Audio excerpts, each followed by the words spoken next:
വിവിധ ആവശ്യങ്ങൾ ഉന്നയിച്ച് വ്യാപാരി വ്യവസായി ഏകോപന സമിതി വലപ്പാട് എടമുട്ടം യൂണിറ്റുകളുടെ ആഭിമുഖ്യത്തിൽ വലപ്പാട് പഞ്ചായത്ത് ഓഫീസിന് മുൻപിൽ പ്രതിഷേധ ധർണ നടത്തി.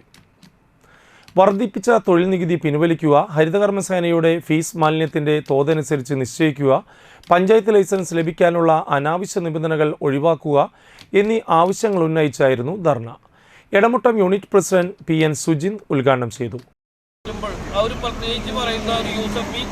നൽകിയില്ല എങ്കിൽ നമ്മുടെ ലൈസൻസ് റദ്ദു ചെയ്യുന്നത് ഉൾപ്പെടെയുള്ള കാര്യങ്ങളിലേക്ക് നീങ്ങും എന്നുള്ള ഒരു ഭീഷണിയാണ് ഇപ്പോൾ നടന്നുകൊണ്ടിരിക്കുന്നത്.